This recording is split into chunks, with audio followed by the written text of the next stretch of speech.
They're claiming it to be like really big.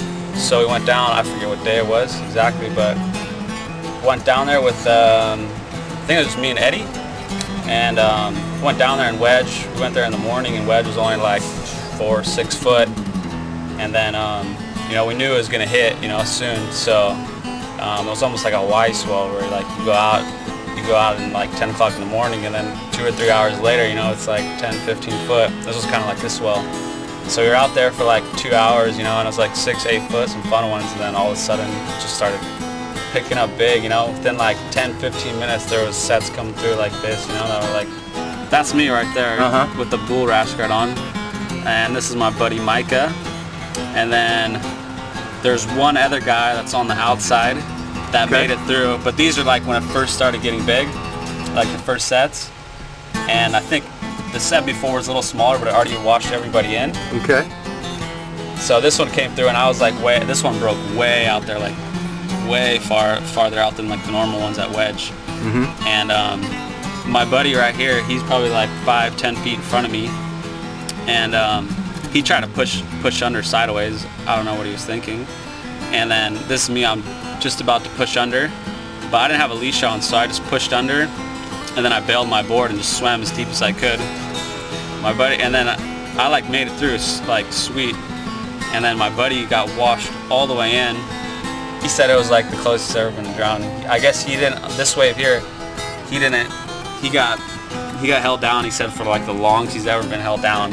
Like his leash broke, everything, and he was like washed from all the way out there, probably washed in 100 yards. One wave just like crawling up on the beach. So did you catch your monster wave of the decade at Wedge? Not the one I wanted, because those are like 3 like freak sets. And I was out there without a board, so I decided to swim in, but I had a couple that day. I was stoked. Yeah, it was good. This is one of the waves on that day. Tell us about it. Yeah, this is actually right before like started picking up. This was probably like a couple hours before the peak of the swell, and yeah, I was lucky to pick off like a set, and I was a little bit late, so I kind of hit like a little bump at the top and had a little airdrop. So this is me just midway through the wave, just airdropping, I guess, but it ended up good. Had a little scoop and pulled in, but yeah, there were some big barrels out there. It was fun. It was a good day. There was another dude out there, like some grommet, like probably 18-year-old, not grommet, but like 18-year-old kid that did not want to be out there. Oh, I could tell he was just freaked out because he didn't expect it to be this big, and then he was just stuck out there, had nowhere to go. And his board was actually floating like 10, probably 20 feet away from him. And I could just tell in his eyes he was freaked out because he did not want to be out there. So I asked him, well, is this your board? You know, because I had lost my board. My board got washed all the way in.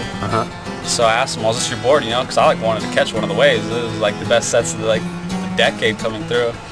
So I was like, hey, is this your board? And he just like stared at me, like wouldn't say anything, you know. And I was like, hey, is this your board? And I asked him that like probably 4 or 5 times.